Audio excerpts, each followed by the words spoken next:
descripción del movimiento mediante vector posición, velocidad y aceleración, y explicación de por qué los objetos se mueven, mediante las leyes de Newton. ¿Ya? En esencia, ese es el ramo. Este curso tiene dos secciones, la del profesor Harold Ojeda y mi sección, ¿ya? Según información que llegó ayer 13 de octubre, es posible que la sección mía, sección 1, sea presencial a partir de la semana 5, ¿ya? Entonces ahí vamos a estar separados. Por ahora, con los profesores nos vamos a alternar para hacer la clase, es decir, esta semana me toca a mí, Harold está de apoyo, la próxima semana Harold hace la clase y yo voy a estar de apoyo, y así nos vamos a ir alternando, ¿ya? Entonces, bueno, les presento a Harold. Harold, unas palabras, por favor, para que te conozcan. Hola, hola, hola, buenos días ahí a todas y a todos. Bueno, mi nombre es Harold, yo voy a ser el profesor de la sección 2, supongo que soy la sección 2. Sí. Y como les comentó el profesor, más adelante vamos a ir, los vamos a separar en algún momento. Y bueno, ¿qué es lo que yo espero de ustedes? ¿Qué es lo que yo puedo dar? Bueno, yo voy a dar todo para que usted entienda todo. Eso sí o sí. Voy a contestar todas las preguntas que ustedes tengan. Y también espero que ustedes me las hagan. Eso es lo único que espero. Y que bueno, que existan y para que no estén más o menos perdidos. Pero voy a tratar de que todo sea un poquito más entretenido o más liviano. Así que, bueno, eso es lo que yo espero de mi clase y usted me lo dirá después. Pero eso. Ok, vale. Francisca pregunta si soy de región y de la sección 1, ¿tengo que cambiarme de sección? Bueno, existen casos justificados en los cuales se puede cambiar y casos en los cuales no, ¿ya? Entonces, Francisca y los que tengan problemas respecto de la presencialidad, durante esta semana, jueves o viernes, me tienen que enviar un email, ¿ya? Entonces voy a colocar en el chat mi email.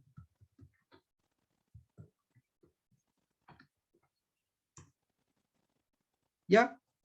Para que expliquen su situación, indicando todos los antecedentes, entre otros, de qué región son, ¿ya?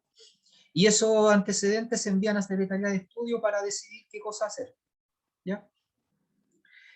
Además, según indicación de dirección de escuela, todas las evaluaciones van a ser presenciales, ¿ya? La 1, el control del laboratorio, la 2, la recuperativa, el examen, todos van a ser presenciales. En horario ya sea el jueves en la mañana o bien en la mañana, para el caso mecánico, ¿ya? Entonces, si alguno de ustedes piensa que no puede llegar a la universidad a hacer las evaluaciones, ¿ya? Que son 3 instancias obligatorias en el semestre, A1, A2 y control de laboratorio, también me tienen que enviar un email, ya sea jueves o viernes, ¿ya? Justificando, indicando todos los antecedentes de por qué no pueden asistir a dar la evaluación en forma presencial.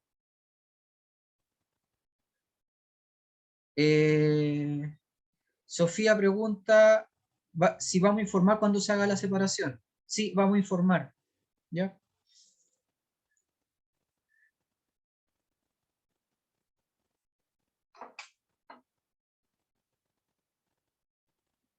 ¿Ya? Michael pregunta si es clase, seminario o ambos. Es seminario, ¿ya? La cátedra va a ser por Zoom, día jueves, y el seminario va a estar separado, una sección presencial y otra, la que sería la mía, ¿ya? Y otra sección por Zoom, que sería la de Harold, ¿ya?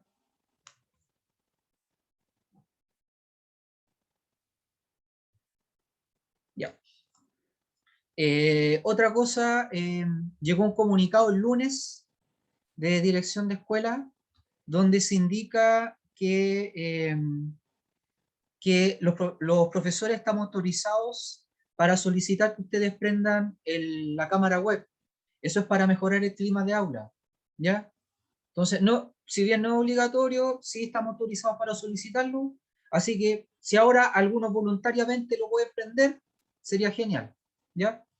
Eso es para que se sienta más como clase, ¿ya? Como que hay una persona detrás de la cámara, ¿ya?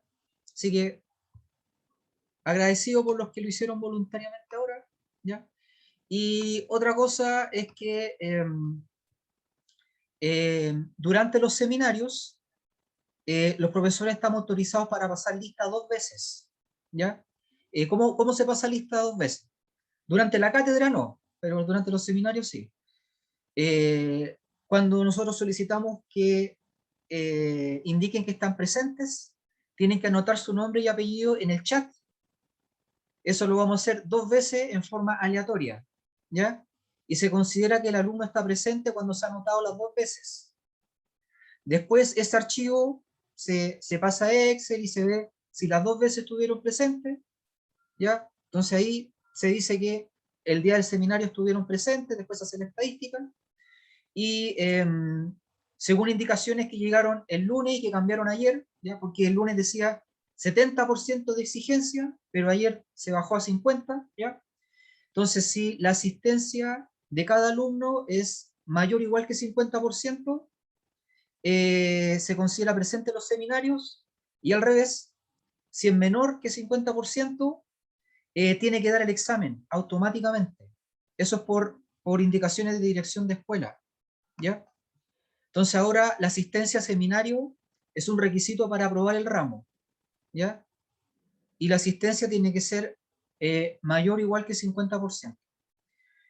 Francisca dice, ¿los laboratorios sumativos también son presenciales o solo los controles de laboratorio de las pruebas? Eh, Como los laboratorios se van a hacer en horario de seminario, entonces son presenciales también, ¿ya? De hecho, cuando mi sección se convierte en presencial, va a ser, todos los viernes va a ser presencial, independiente lo que hagamos, ¿ya?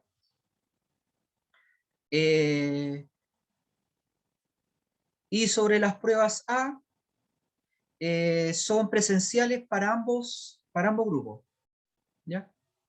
Todas las evaluaciones van a ser presenciales.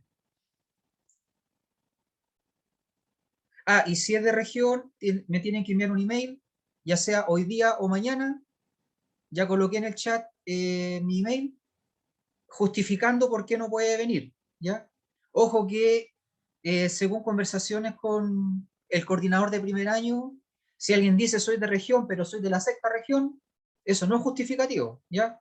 Pero si soy de la 11ª, 12ª, ahí podría ser, ¿ya? Por eso tienen que explicar todo con detalle en el email que me envíen, para enviárselo a Secretaría de Estudio, donde se evalúa si el alumno queda habilitado para rendirlo en forma online, como un caso excepcional, ¿ya?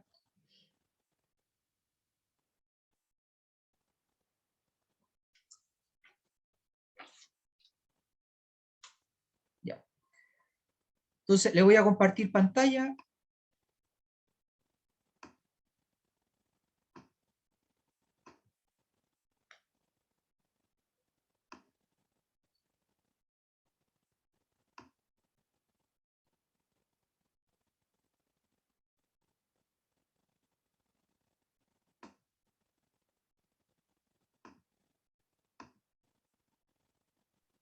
Entonces, ahora estamos viendo el PowerPoint, ¿verdad?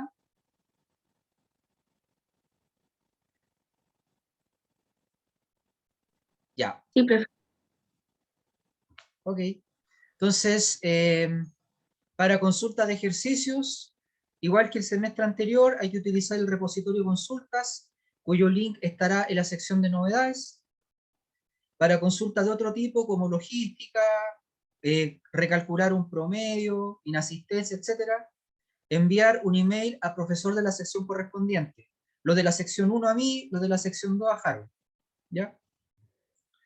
Existe un archivo que se llama Código de Honor, que en síntesis lo que dice el Código de Honor es que la nota que cada estudiante obtenga tiene que reflejar lo que el estudiante sepa respecto a este ramo.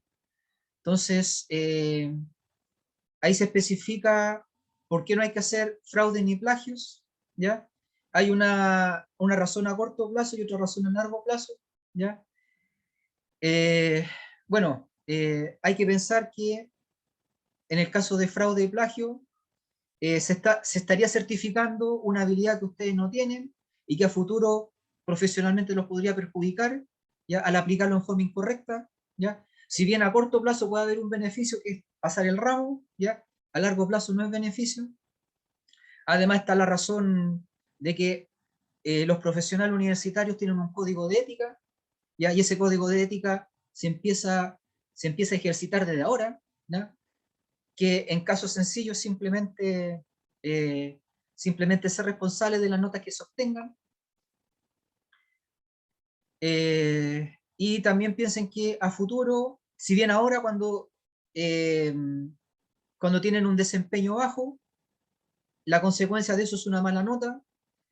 A futuro, si se certifica una habilidad que no tienen, la consecuencia ya no es una mala nota, sino que podría ser un juicio, ya perder dinero, ir a la cárcel, etcétera.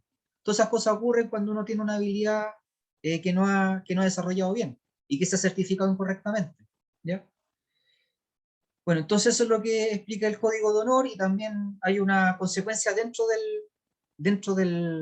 la universidad, que es que si se descubre el fraude o plagio, van a estar medio año o un año siendo llamados por fiscalía de la universidad para que declaren, y ahí es todo un problema. Entonces mejor cortarlo de raíz y ser honesto desde todos los puntos de vista que se observen, desde un punto de vista ya sea egoísta, que sería no quiero que me perjudiquen a mí mismo, ¿ya? O también más como altruista, que sería no perjudicar a la sociedad, ¿ya? Eh, Hay un pequeño parrafita sobre lo que significa ser estudiante universitario, que es distinto de ser estudiante de colegio, ¿ya? Porque los estudiantes de colegio lo preparan para seguir siendo estudiante, en cambio el estudiante universitario se prepara para ser profesional y para ser independiente, ¿ya? Entonces les voy a leer el parrafito. Dice lo siguiente: la sociedad espera que la autonomía de un profesional titulado sea del 100%, lo que implica que en la universidad se practica esta habilidad. Es decir, los profesores esperamos que los estudiantes vayan más allá de lo enseñado en cátedra, como por ejemplo tomar un libro y realizar voluntariamente un par de ejercicios semanalmente. En cátedra, usted recibirá los conocimientos necesarios para poder generalizar el conocimiento científico o cualquier caso específico. Es decir, si en clases enseñamos que fuerza neta es igual a masa por aceleración, entonces se espera que usted pueda aplicar este conocimiento a cuerpos en planos inclinados, moléculas, hélices, planetas, etc. Incluso si estos casos específicos no fueron ejercitados en clases, dado que todos ellos son casos particulares de la misma ley física. Es decir, la autonomía implica ser capaz de aplicar lo enseñado a cualquier caso particular. Jamás verá en una evaluación un ejercicio utilizado en clases, ya que no reviste ningún desafío intelectual resolver nuevamente aquello que ya se resolvió. Lo que se garantiza en un curso jamás es revisar todos los ejercicios o casos particulares que pueden existir como ejemplos o aplicaciones de una ley física, por la simple razón de que las posibilidades son infinitas.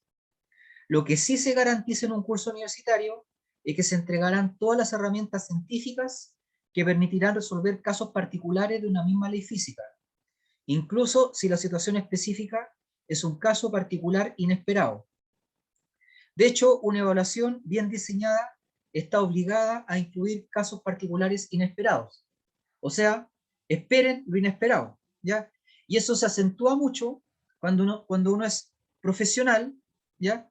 Porque cuando uno es profesional y aplica estas cosas, está innovando, ¿ya? Son casos inesperados, ¿ya? Y además la naturaleza no plantea el ejercicio. Cuando esto es real, la naturaleza no les va a decir, imagina una masa de tantos kilogramos en tales coordenadas, con tal velocidad inicial, etc. Nada de eso va a estar planteado. Ustedes se lo van a tener que plantear, ¿ya? Y eso se empieza a entrenar desde ahora, ¿ya? Sobre las evaluaciones, la A1 vale 35%, la A2 vale 35%, los laboratorios son 3 mini informes que se ponderan al 10%. Hay una gran diferencia entre los informes que hacemos acá, que son evidencias de participación, y un informe de laboratorio, ¿ya? Cada evidencia de participación, el puntaje asignado está en la guía, y la idea es que ustedes respeten los indicadores que se indican en la guía, valga la redundancia, ¿ya? Porque esa es la única forma en que ustedes pueden obtener el puntaje completo, ¿ya?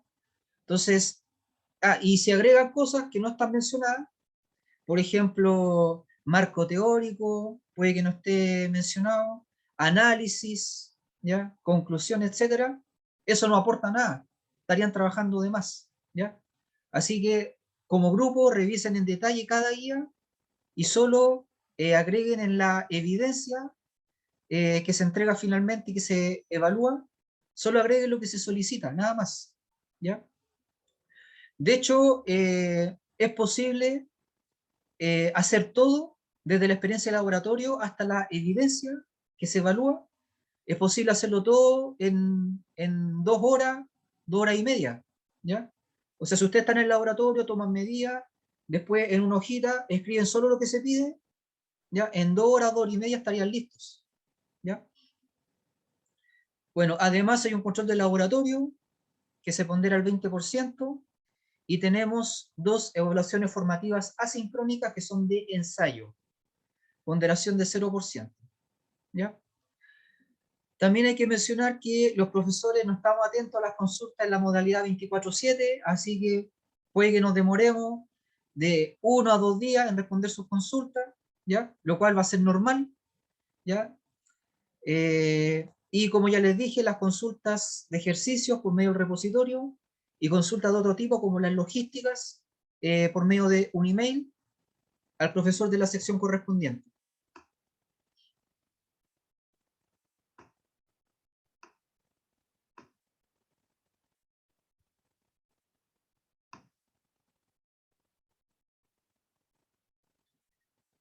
Bueno, como ya les expliqué, las evaluaciones son presenciales y si alguien, si alguien ya sabe que no va a poder asistir presencialmente, que me envíe un email, ¿ya? Explicando en detalle por qué no puede asistir. Hay un archivo llamado reglas e indicaciones que indica las convenciones que utilizamos para, por ejemplo, expresar resultados, resultados numéricos, ¿ya? Para justificar respuestas, etcétera, ¿ya? Y hay que destacar que utilizamos 3 cifras significativas porque eso garantiza un margen de error máximo de 5%, que es lo que se utiliza en cualquier ciencia, ¿ya?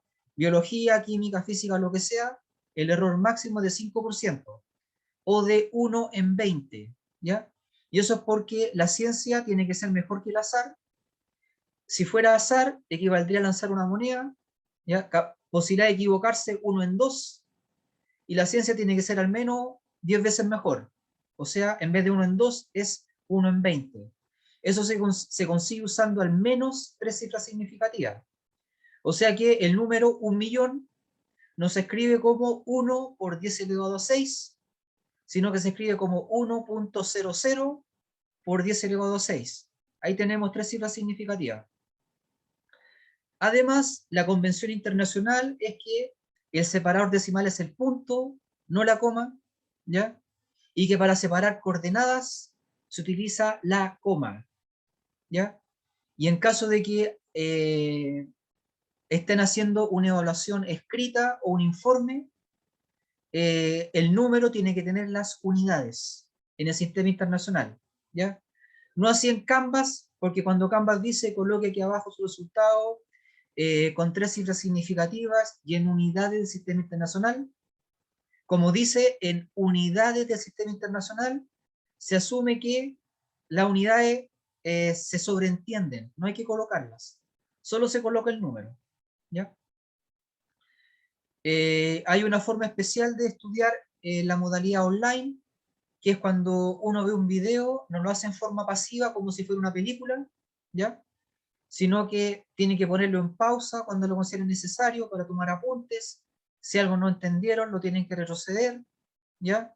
Y además, durante el desarrollo del video, pueden tomar apuntes al estilo Cornell, lo cual pueden ver a la derecha, ¿ya? Arriba colocamos fecha y materia, a la izquierda keywords o palabras clave que hay que investigar.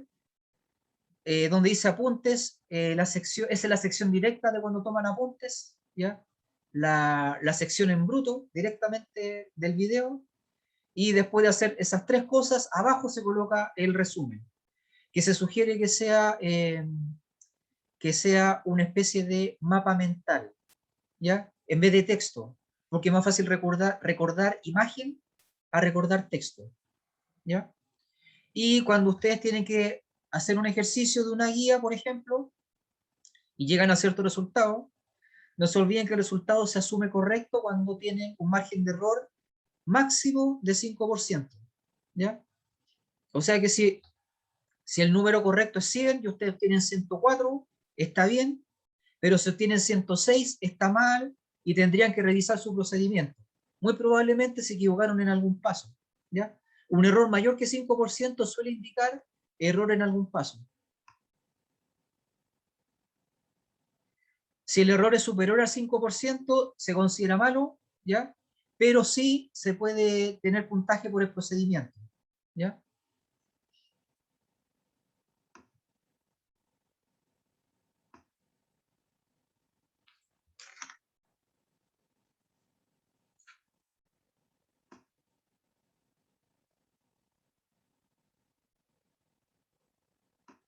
Ya.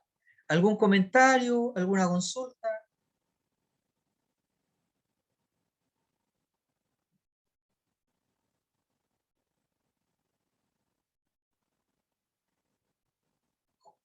Ninguno, profe, Villeray. todo Ah, ok. Diego. Ah, Diego, tú ok, ya. Todo ok, profe. Vale.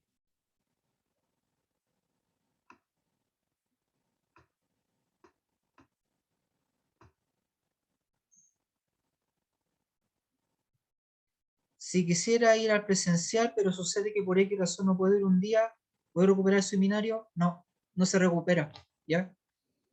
Lo que puede justificar es tu inasistencia, pero no lo puede recuperar, ¿ya? Además, por una indicación que llegó ayer, los seminarios grabados solo se suben si la asistencia efectiva es mayor que 50%, ¿ya?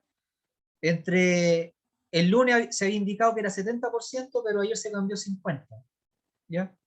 Así que la idea, eso es para motivar la asistencia a los seminarios, ¿ya? Profesor, una compañera antes, o sea, a mí también me interesa lo que preguntó, que es, dijo, para los seminarios presenciales, ¿van a informar cuando se haga la separación o hay que Sí, cambiarse ahora lo más pronto posible para los que quieran eh, tenerlo online en vez de se va a presencial? informar, pero yo voy a colocar un aviso de novedades también, ¿ya? Ya, me parece. Muchas gracias. Antonia dice que me mandó un correo, pero sale que no existe. Seguramente le colocaste una S a Jorge Reyes. Lo voy a anotar de nuevo. Es sin la S, ¿ya? Jorge Reyes. ¿Ya? Ahí está.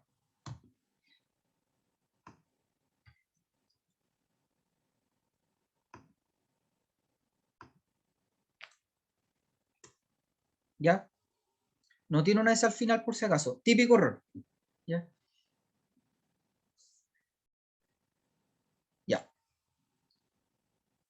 Entonces vamos a seguir con la presentación.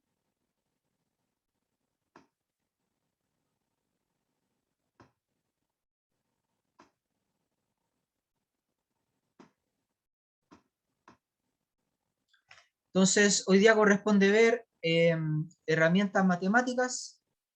Eso es el Sistema Internacional de Unidades, magnitudes escalares, magnitudes vectoriales, trigonometría de vectores y razones de cambio.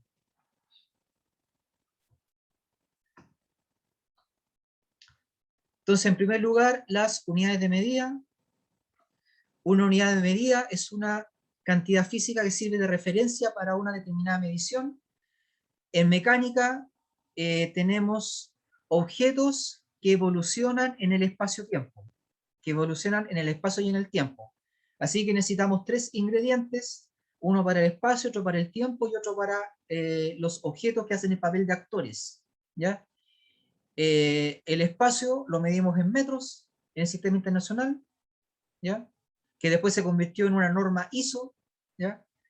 El tiempo lo medimos en segundos por defecto, ¿ya? Y los actores La única variable importante en mecánica para el objeto es la masa, medida en kilogramos.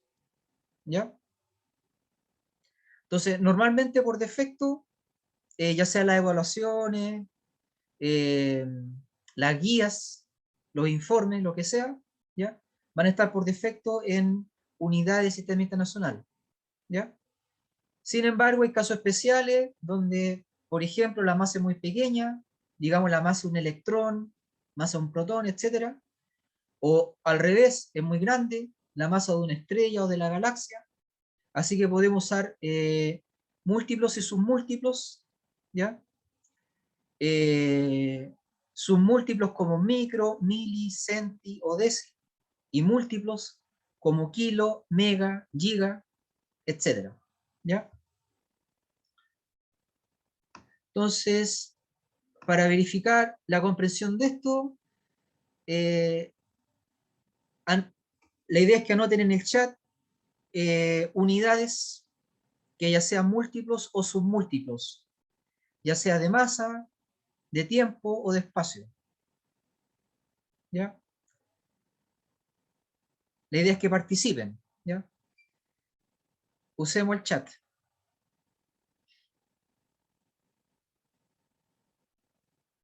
Claro, segundos, pero segundos no es ni múltiplo ni submúltiplo. Miligramos sí, kilómetros también. Sí.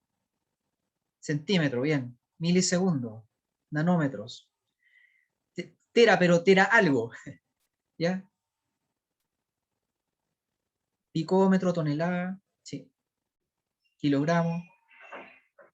Bien. ¿Vatio o no? Vatio una unidad derivada. ¿Ya? Es una combinación o derivada porque hay una división de unidades. ¿Ya? Joule tampoco, Joule es derivada. ¿Ya? Están las fundamentales y las derivadas. Microgramo está bien, sí.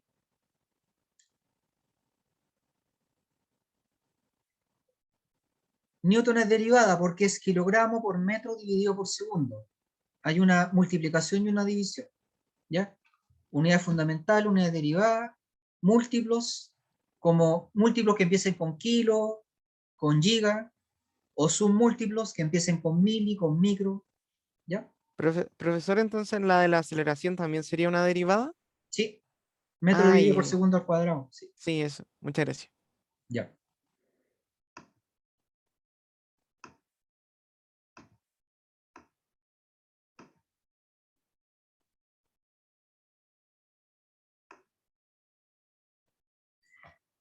Ya.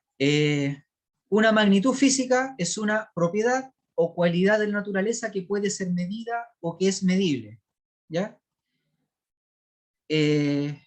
Significa que tienen que tener una referencia, un patrón, algo que determine cuando tal variable es igual al patrón, entonces vale 1.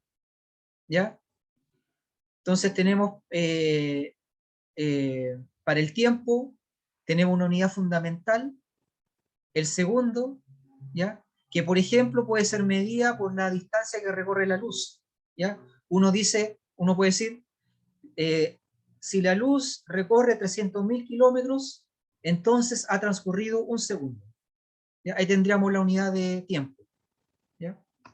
Aunque no es la única forma de definirlo. ¿Ya? Unidad de masa podría ser si se junta el número de Avogadro de átomos de carbono 12, tenemos exactamente 12 gramos, etcétera. ¿Ya? Hay que definir el patrón. Si no lo podemos definir, entonces no es una magnitud física. ¿Ya? Por ejemplo, uno podría escribir que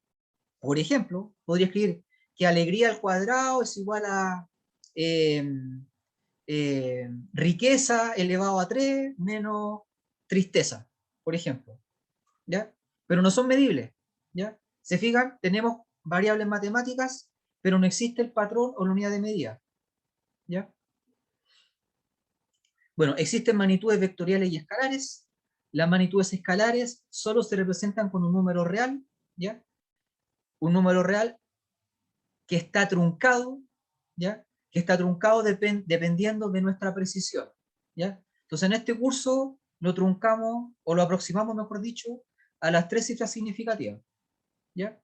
En cambio, las magnitudes vectoriales incluyen módulo, tamaño, que es un número real, y además dirección y sentido, que lo da el versor, ¿ya? O el vector unitario, ¿ya?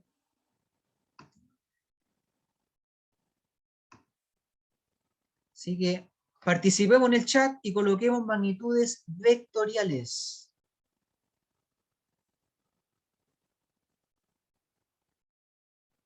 Velocidad, bien. Pascual o pascales, eso es presión, no, no es vector. Aceleración, sí. Fuerza, desplazamiento, trabajo, no. Tensión, no. Es adimensional. Alto. Tiene que ser magnitudes vectoriales, ¿eh? Ya, solo vectores. Gravedad, sí. Posición también, ¿ya? Bueno, magnitudes vectoriales más complejas puede ser un campo, ¿ya? Campo eléctrico, campo magnético, campo gravitatorio, ¿ya? Y cabe señalar que hay magnitudes que son matrices, ¿ya? Más complejo que un vector, ¿ya? Se podrían llamar magnitudes matriciales, pero se llaman de verdad magnitudes tensoriales, ¿ya?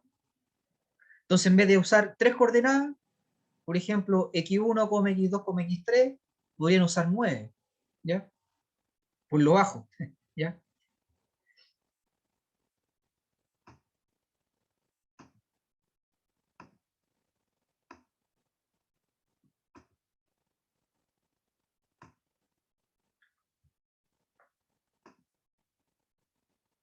Densidad es escalar, ¿ya? Solo se asigna un número, ya no tiene ni dirección ni sentido, ¿ya? Bueno, también en física usamos trigonometría, ¿ya? Donde las 3 razones trigonométricas fundamentales, seno, coseno y tangente, provienen del triángulo rectángulo, donde si el ángulo es el ángulo alfa, que pueden ver a la izquierda, entonces el cateto verde es el cateto opuesto al ángulo alfa, el cateto azul es el cateto adyacente o que está al lado del ángulo alfa, y en rojo está la hipotenusa. Así que seno del ángulo, seno de alfa, va a ser A partido por H, coseno del ángulo B partido por H, y tangente del ángulo A partido por B. ¿Ya? En cálculo, cuando ustedes vean derivadas, por ejemplo, derivadas integrales, ¿ya? Les van a enseñar, por ejemplo, que la derivada de la función seno es el coseno, ¿ya? Siempre que el ángulo esté en radianes, ¿ya? Y por eso, y por muchas otras razones, ¿ya? Es que por defecto el ángulo lo medimos en radianes, ¿ya? Es más fácil entenderlo en grados, solo por práctica, ya porque esa es la tradición, ¿ya? Pero la unidad natural de un ángulo es el radián. Entonces, cuando la circunferencia mide 2 pi radianes, el perímetro vale 2 pi r. O sea que a mayor cantidad de radianes, mayor cantidad de perímetro, ¿ya? El perímetro podría estar incompleto, ¿ya? O sea, si en vez de 2 pi radianes tenemos pi radianes, el perímetro de esa circunferencia que no es completa sería pi por r, ¿ya? Entonces, a mayor cantidad de ángulo en radianes, mayor cantidad de arco, ¿ya? Entonces 2 pi radianes equivale a 360 grados, pi radianes es 180, pi medios en 90 grados, etc. Así que para pasar de radianes a grados usamos la relación que dice que pi es a 180 grados, como tantos radianes son a tantos grados, ¿ya? Y cuando usen la calculadora tienen que verificar que la pantalla arriba, si dice R, está en radianes, y si dice D, está en grados, ¿ya? En inglés grado se dice degree, ¿ya? Y tienen que verificar, en el caso de hacer un ejercicio, si el ángulo está en grados o en radianes, ¿ya? Si el ejercicio dice el ángulo vale 3, y nada más, es 3 radianes. Pero si el ángulo vale 3 y hay una pelotita arriba, es 3 grados. ¿Ya? Entonces, en resumen, una ayuda mnemotécnica, si está la pelotita al lado del número, es grados, y si no está, es radianes. ¿Ya? Eso implica que las dos últimas líneas de esta diapositiva implica que seno de 180 grados es exactamente igual a seno de pi, porque en el primer caso está en grados y en el segundo caso está en radianes. Lo pueden verificar con su calculadora, pero cambiándola cuando corresponda. Si colocan 180 tiene que estar en grados, y si colocan pi tiene que estar en radianes. ¿Ya? Coseno de 90 grados es exactamente igual a coseno de pi medios, porque lo que cambia es la unidad, ¿ya? Etcétera.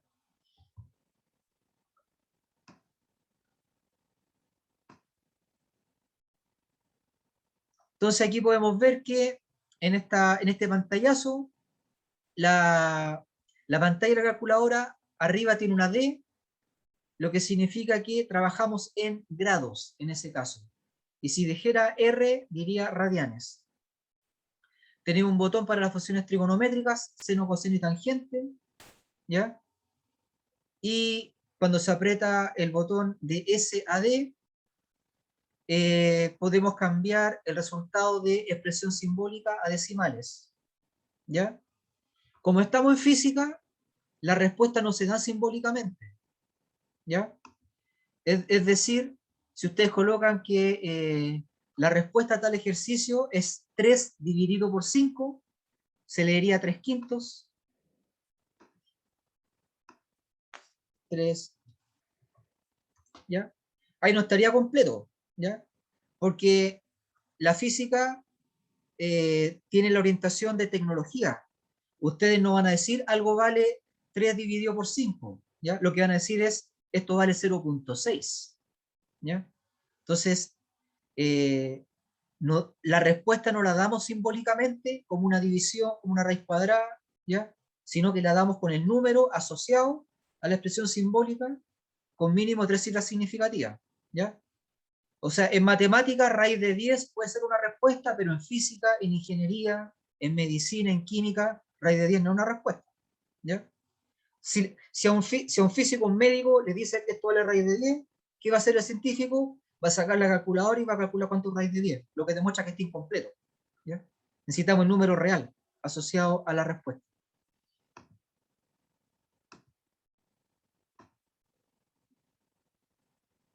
Profesor, tengo una pregunta. El término de radián tiene, o sea, tiene que ver con el, ¿cómo se llama? Con el concepto del radio. Sí, Ah, ya, es porque cuando el ángulo está en radianes, la relación entre el arco y el ángulo es simplemente multiplicarlo por el radio, ¿ya? ya, ya, ya, O sea, si te lo dicen, entiendo. para tal arco el ángulo vale pi tercio, ¿cuántos metros vale el arco?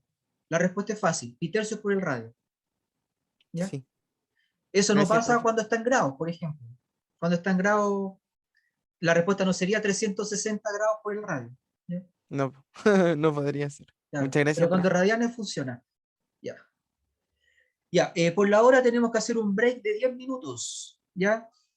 Entonces, voy a apagar la camarita por 10 minutos y de ahí continuamos, ¿ya?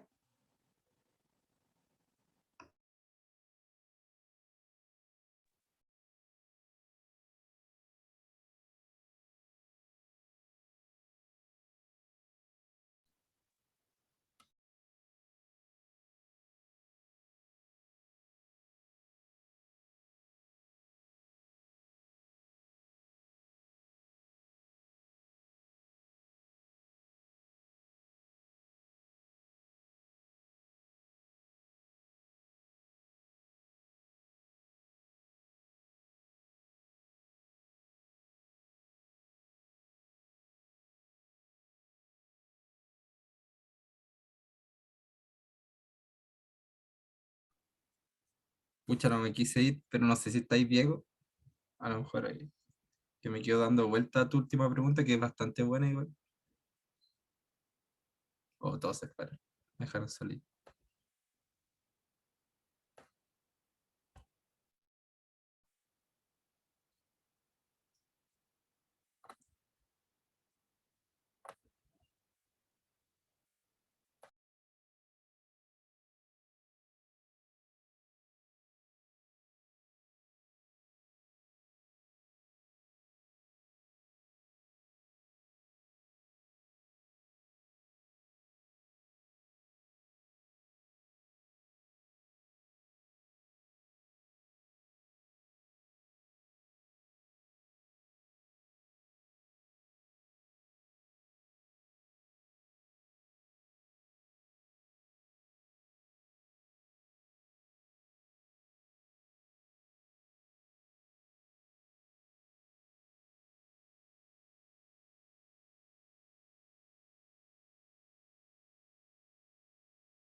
Vamos a continuar entonces con la segunda parte de esta clase.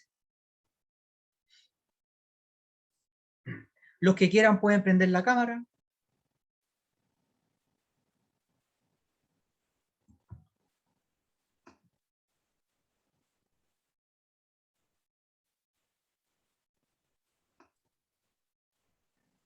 Uy, lo último que habías dicho, y bueno, después todos se fueron cuando me atreví a hablar, era igual interesante, eh, justamente cuál es la necesidad de obtener dos como unidades de medida de ángulos, como lo que estamos hablando, y justamente la que tú dices, pues, la necesidad, no se puede medir distancias en grados, pues. Entonces la necesidad es justamente crear una equivalencia tal que podemos representarla en la línea, en los números reales, en una recta numérica. Claro, Y justamente, seguramente eso pensaron, el mismo ejemplo que diste tú. Eso nomás, para sí, complementar lo último. sí. Bueno, la unidad 360 grados es subjetiva porque podría ser otro número, 400, 500, 800, ¿ya? En todo caso, parece ser que los primeros que la empezaron a medir con esa unidad subjetiva fueron los egipcios, ¿ya? Por la, por la Es que tenía historia de la vida del dios Horus, con Set, Ah, ¿ya? Que dividieron ya. el cielo que se ve en 180 unidades, y el cielo completo serían 360, ¿ya? Y cada sector se lo Ah, pusieron a un dios, una cosa así. ¿Ya? Como sea, es un número subjetivo. claro. Yo entiendo que era porque tenían un sistema sexagesimal Claro, antes, pero entonces todo era con respecto al 6. sí, Entonces, y después se cambió al sistema decimal y el 360 grados no es un número real, po. Y bueno, y por eso asociaron a los claro, radianes y eso. claro. Bueno, me está llamando el coordinador. Ahí voy a poner en pausa. Ah, ya yo relleno entonces. ¿Cómo están, chiquillos? ¿Cómo la han pasado? Bien. ¿Están entrete? A lo mejor no tanto, no sé.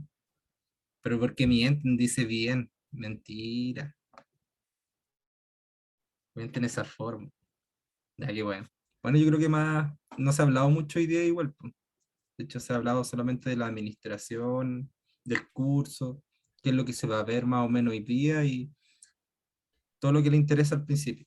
Sí, yo creo que más adelante se va a poner mejor. Espero, no sé. Usted ya habían tomado el curso, creo, ¿no? Yo creo que la mayoría sí. Ah, ya. Ya. Sí, porque yo soy acá nuevito, yo vengo, soy un profesor que viene con su mochila llena de esperanza y ilusiones, a tratar de dar lo mejor de mí. Entonces, eso es lo que yo espero, de mí. Ah, lo eliminaste, Francisco. No, está bien, está bien. Ah, se me pasará. Se me pasará la ilusión y la esperanza. Bueno, depende de usted, nomás, po. No depende de mí. Yo voy a dar todo y espero que usted también. Siempre creo eso.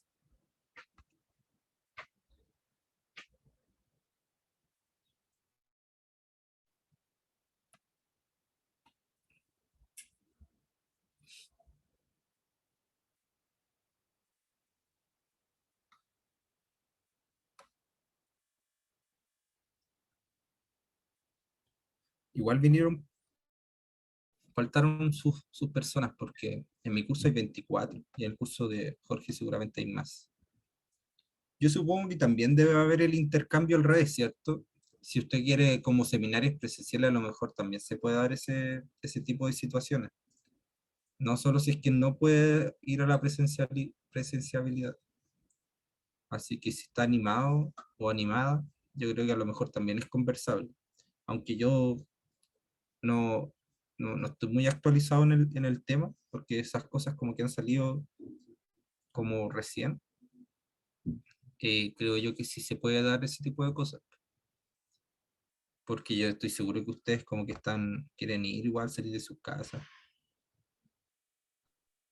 O sea que usted podría hacer su sección presencial, o sea, si se No, pudiera. no, no, es Ah, que ya, eso no ya. se puede hacer. Por el tema de que no todos van a poder ir al modo presencial. Y ¿cachai? porque, Entonces tiene que haber un modo online. sí, porque, ya, ya, y porque obviamente las salas ya deben Eh, estar casi todas usadas. claro, es un temón, ¿cachai? Tú diste en el clavo. El tema del aforo va a ser un tema si es que son muchos. Entonces, nosotros apostamos que sea como grupo equivalente, nomás, pues. Más decía, no somos tantos, somos 25 por cada curso, entonces yo creo que por aforo no vamos a tener muchos problemas. Dice Cristóbal, profe, al final los profes se van a ir alternando. Mm, claro, mira, todavía no recuerdo bien si es que el profe Jorge me dijo algún número de semanas, pero durante estas semanas vamos a ir nosotros dos juntos a esta clase. Por lo que recuerdo, es la primera unidad, donde el profe va a empezar esta semana, a mí me toca la otra semana, y así. ¿Sí? No, los seminarios no abarcan todo el día. No, yo tampoco tengo tanto tiempo. Los seminarios son los días viernes, pues mañana los tendríamos que estar viendo según yo, a las 10, ¿o no? No, o después, 10 en cuarto, no estoy seguro. Sí, sale Sí, que es de 10:15 a 11:45. sí, es Son una hora y 1 hora y media. media. 1 hora y media. Claro, 1 hora 20 que tiene hay Ah, un verdad, reposo el de reposo 10. ahí. Ya, pues 10, sí. O si quieren no le doy ese reposo. No, sí, es Después lo necesario. funan, después lo funan, no, estos profes no dan reposo. En mi sección anterior, cuando tomé el ramo de mecánica, Sí. el primer mes, creo, primer mes y semana, el profesor que tenía no daba los reposos. Seguramente porque se le había olvidado, no sé, pero hacía toda Ah, la clase de corrido y eran como una clase de 3 horas y al final no uh, entendía nada. pucha, ahí hay que estar diciéndole al profe, el profe igual se olvida, nosotros igual sangramos y nos podemos olvidar, así que tiene que usted recordarnos igual. El- aquí preguntan cómo van a ser los laboratorios online. Bueno, es una buena pregunta, profe Jorge. Como yo les conté, no lo recuerdo ahora y soy un nuevito acá, pero el profe Jorge seguramente tiene ahí toda la oración lista para contestarle la pregunta. Pero esperémoslo,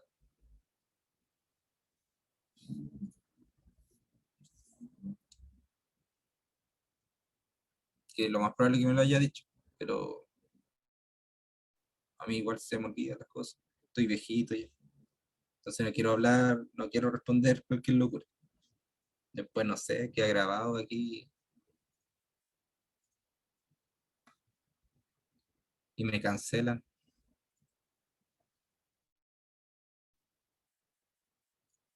Uy, pero es que yo Millaray, yo no soy el hospedador de esta clase, que cuando vuelva el profe le decimos. Ah, ya. Sí, yo me imaginé, si eso me comentaron, que se usaba una aplicación en el teléfono para justamente realizar los laboratorios, pero de todas maneras, como que no me quiero atrever a responder esa pregunta. Yo creo que el profe lo puede decir con más propiedad. Sí, pero es que no está el profe. No me puede hacer su administrador.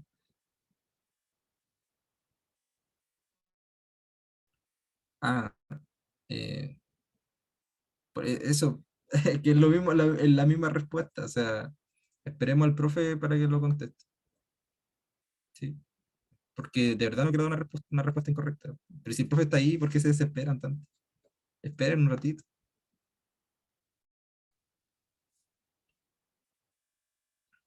Sí, una buena pregunta que deben haber hecho al principio. Yo diría que va a seguir igual, pero es que, ¿saben por qué estoy dudoso? Porque como van a ser presenciales, los seminarios y los laboratorios se van a hacer ahí. Entonces, por eso yo no tengo como más o menos la imagen de cómo va a ser más adelante. ¿Me entiendes? Entonces, prefiero como paso y, y esperemos un ratito. Somos ansiosos, sí, todavía no tienen la. Pero qué bueno que sean ansiosos, po, y ansiosos.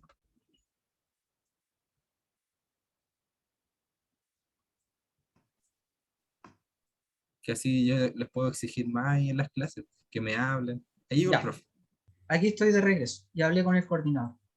Eh, Oh, Les quiero contar que la próxima semana, eh, Alejandro Bustamante, de Secretaría de Estudio, va a publicar la forma en que pueden cambiarse de una sección presencial a una no presencial y viceversa, ¿ya? Entonces la próxima semana va a estar eso explicado.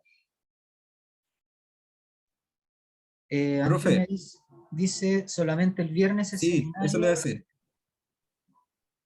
solamente el viernes seminario, van a ser los jueves también, solo el viernes, ¿ya? El viernes para ejercicio y laboratorio, ¿ya? Profe, otra consulta que me estaban haciendo y no me atrevía a contestar. Ahí Antonia casi me pega y casi nos agarra. Pregunta si es que va a ser la misma modalidad del semestre pasado, ¿Cómo sería? de los laboratorios, perdón. De los laboratorios. Eh, Con- el grupo presencial va a ser el laboratorio en la facultad, ¿ya?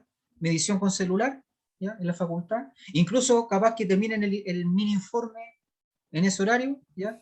Y en cambio el grupo no presencial lo va a hacer a distancia, como, igual que el semestre pasado. ok. Y ahí sí. Ahí estamos. Ahí está Antonio. Sí, Sí. Es que ya, yo no estaba seguro porque ahora como íbamos a ser presenciales, entonces no quería responder la pregunta porque a lo mejor me equivoqué y no quería embarrarle. sí, ya. Entonces, continuamos. Le voy a compartir pantalla.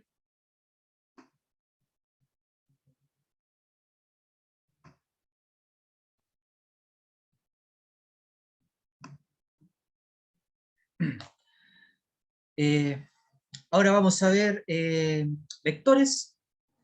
Es un elemento geométrico y o algebraico que ayuda a representar una magnitud vectorial y definirla completamente. Y la analogía visual es una flecha. La flecha tiene una longitud, ¿ya? Que se asocia al módulo del vector, tiene una dirección que se asocia al ángulo de la flecha y tiene un sentido que es hacia dónde va apuntando la flecha, ¿ya? Si va en diagonal, la flecha puede estar apuntando hacia arriba o hacia abajo, o sea, o positiva o negativa, ¿ya? Los elementos que lo componen están en la imagen de abajo: el punto origen, el punto extremo, la recta dirección, que se asocia al ángulo o a la inclinación, el sentido y el módulo, ¿ya? El módulo, recuerden que se obtiene con Pitágoras. Eh, para realizar la descripción del movimiento, o sea, la cinemática, lo esencial es el vector posición. Y a partir del vector posición se obtiene la velocidad y la aceleración. Pero la posición es subjetiva porque depende del sistema de coordenadas. Depende de dónde está el cero y hacia dónde están los ejes. A pesar de eso, a pesar de que el sistema de coordenadas solo existe en la mente del observador, ¿ya? A pesar de eso, la física se elabora de modo que sea independiente de esa subjetividad. O sea, por ejemplo, si la posición para alguien es tal objeto está a 3 metros a la derecha y para otro el mismo objeto está a 5 metros a la izquierda, ¿ya?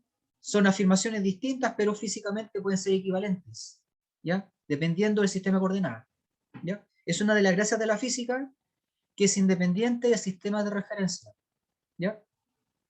Bueno, para especificar un sistema de coordenadas tridimensional, necesitamos primero el origen, que es el vector 0, 0 en x, 0 en y, 0 en z, y los vectores unitarios o versores. Y tongo es el vector que apunta en x y que mide una unidad, o sea, 1, 0, 0. J tongo es el que va en y positivo, que mide una unidad, 0, 1, 0.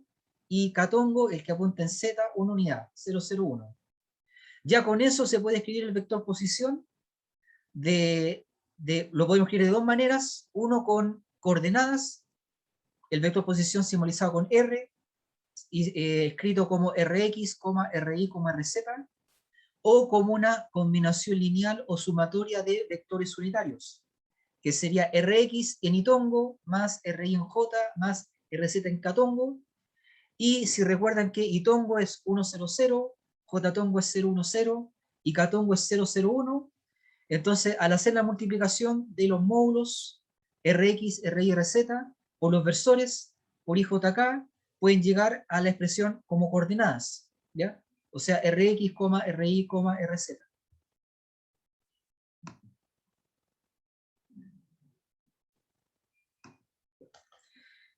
Un versor, el versor del vector, por ejemplo, si el vector es R, el versor es R tongo y corresponde al vector unitario, corresponde a la parte del vector que indica la dirección y el sentido.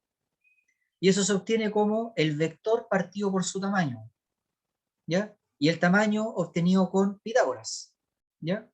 El vector dividido por su tamaño van a obtener 3 coordenadas, donde cada número va a ser el coseno de los ángulos conocidos como directores, alfa X, alfa Y, alfa Z, ¿ya? Alfa X, ángulo del vector con el eje X, alfa Y, ángulo del vector con el eje Y, alfa Z, ángulo del vector con el eje Z, ¿ya?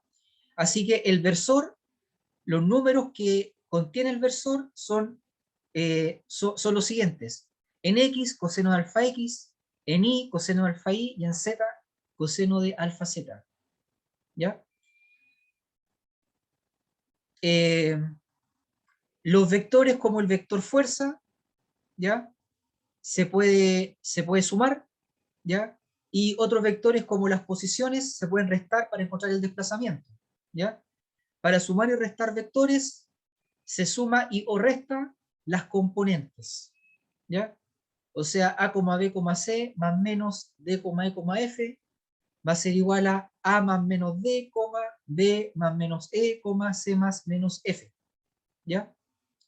Los vectores también se pueden ponderar por un número que lo haga crecer, o sea, multiplicado por K, o por un número que lo haga disminuir, o sea, se multiplica por 1 dividido por K. Y simplemente lo que se hace es multiplicar cada componente por el número correspondiente, ¿ya? Los vectores también se pueden multiplicar. Cuando se realiza el producto cruz, se obtiene un vector, ¿ya? Por ejemplo, si se hace el producto cruz entre la posición donde se aplica una fuerza y la fuerza aplicada, se obtiene un vector que se llama torque. Y si se hace producto punto, por ejemplo, entre una fuerza aplicada a un objeto que se movió entre dos puntos, tenemos dos vectores, la fuerza y el desplazamiento, se obtiene un número, un escalar, que en ese caso sería el trabajo que se aplicó para provocar el movimiento, ¿ya? La multiplicación de vectores la vamos a ver en la próxima clase.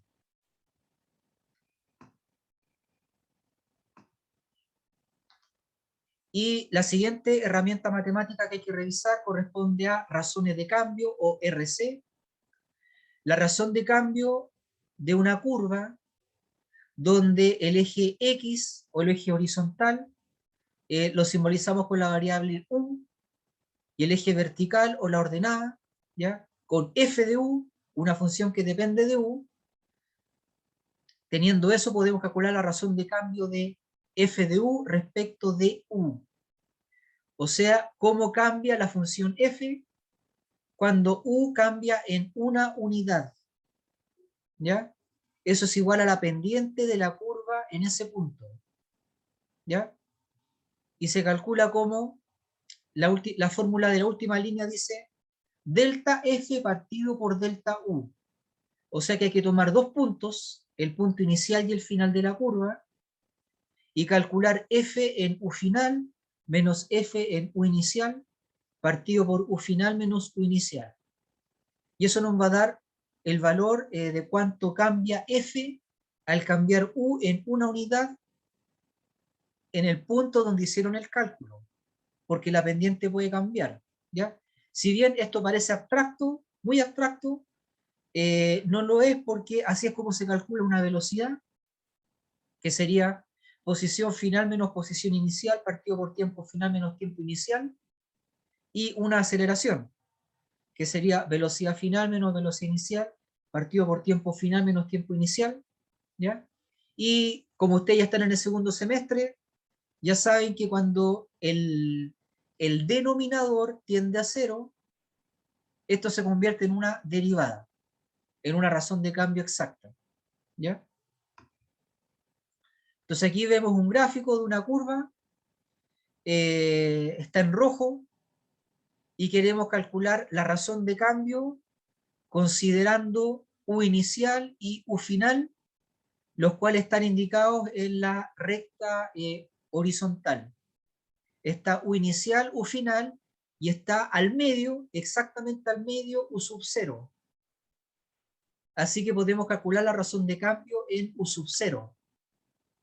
Pero para eso hay que moverse un poquito antes de U sub 0, a U inicial, y un poquito después de U sub 0, ¿ya? O sea, a U final. Y si ustedes de forma arbitraria o subjetiva escogen delta U como 0.2, que es un número pequeño, entonces pueden retroceder 0.1 respecto de U sub 0 y pueden avanzar 0.1 respecto de U sub 0. ¿Ya? O sea, el punto inicial está a 0.1 unidades antes de U sub 0, el punto final está a 0.1 unidades un poquito más adelante de U sub 0, y delta U vale en ese caso 0.2. ¿Ya? O sea, si alguien hiciera un software o quisiera hacer un cálculo de razón de cambio en Excel, lo podría hacer exactamente como lo estoy diciendo. Retroceder 0.1, avanzar 0.1. ¿Ya? Eventualmente, Physics Toolbox Suite o alguna otra aplicación como Lab4U lo pueden hacer exactamente como lo estoy explicando, ¿ya? Con razones de cambio. Con razones de cambio porque no hay aparatos que midan derivadas, ¿ya? Lo que siempre hacen es calcular valores aproximados por razones de cambio, ¿ya? Entonces, el primer ejemplo es que el gráfico que estamos viendo a la izquierda podría ser X en función del tiempo, posición en función del tiempo. Entonces, donde diga U, realmente diría tiempo, y U sub 0 sería T sub 0. Y se calcula la razón de cambio, lo que se obtendría sería variación de X dividido por variación de T, calculado en T sub 0. Eso sería la velocidad media del móvil en T sub 0. Velocidad media o promedio, o sea, una velocidad aproximada, no una derivada, ¿ya? Y como solo usamos X, sería una velocidad en una dimensión, porque en 3 dimensiones habría que hacer esto con X, con Y y con Z, ¿ya? Segundo ejemplo, el gráfico que estamos viendo a la izquierda podría ser así, f de u podría ser la velocidad, y en cambio u el tiempo, así que al calcular variación de f dividido por variación de tiempo, lo que se calcularía sería variación de velocidad partido por variación de tiempo. Y eso es aceleración promedio en t sub 0 y en una dimensión. ¿Ya? Entonces aquí hay un comentario práctico o tecnológico que dice que U sub 0 conviene que sea el punto medio entre U inicial y U final. Además, la precisión del resultado mejora a medida que delta U tiende a 0. Así que se sugiere que delta U sea igual a 0.2 porque da un valor aceptable. O sea, si estuviéramos en laboratorio y usan delta U igual a 0.2, el resultado sería aceptable. En cinemática se tiene que la velocidad es la razón de cambio del vector posición respecto del tiempo, ¿ya? Variación de la posición respecto a la variación de tiempo, y asimismo la aceleración es la razón de cambio del vector velocidad respecto del tiempo. Variación de velocidad dividido por variación de tiempo. ¿Ya? Esas son las definiciones que necesitamos para cinemática, para describir el movimiento. O sea, a partir del vector posición, calculamos el vector velocidad y con este el vector aceleración.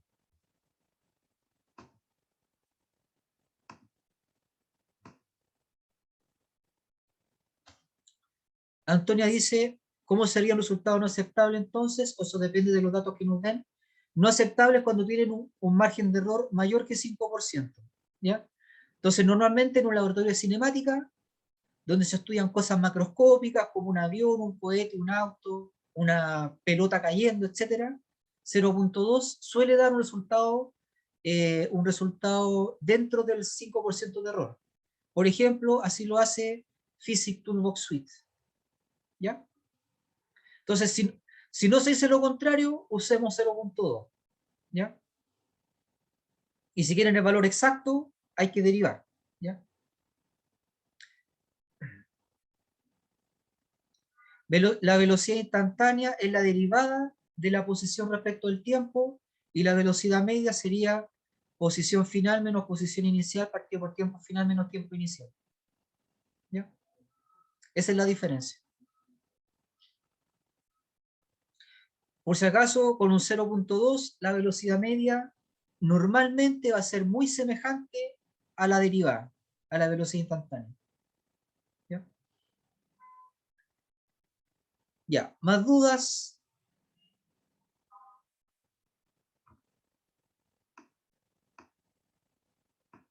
¿Algún comentario?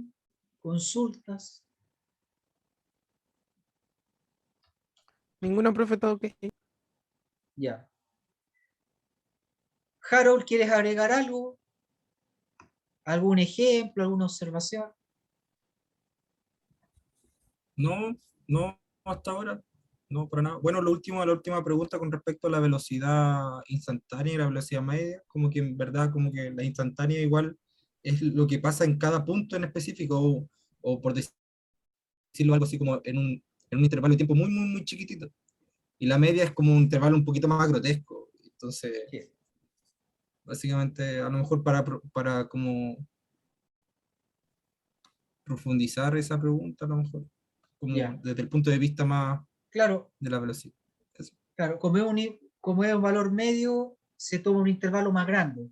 Y el instantáneo sería un intervalo con Que tiende la a ser. variación de tiempo tendiendo a cero. Sí, Millaray dice en una sería como recta, punto. recta constante ascendente, velocidad instantánea es igual a la media, correcto. Porque en ese caso la pendiente no cambia cuando es una recta. Ahí la derivada es igual al valor medio. ¿Ya? Claro. Y eso es porque la pendiente es constante. Claro.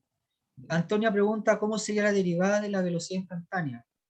La derivada de la velocidad instantánea te da la aceleración instantánea. ¿Ya?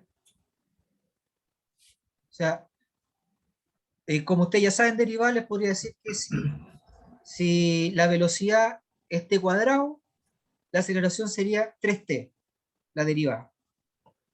¿Ya? Ya. ¿Más preguntas? Ya. En este curso nos vemos derivadas, ¿ya? Porque es un curso pensado para primer semestre. ¿Ya? Vale. ¿Más dudas? Ya. Entonces dejamos hasta aquí la clase de hoy y nos vemos mañana. ¿Ya? Me despido, que estén bien. Hasta luego. Que esté bien, Suerte. profe. Gracias. Igual. Que esté bien. Hasta luego, Profe, Carlos. cuídese. Que esté bien, chao, profe. Chao. Estamos. Chao.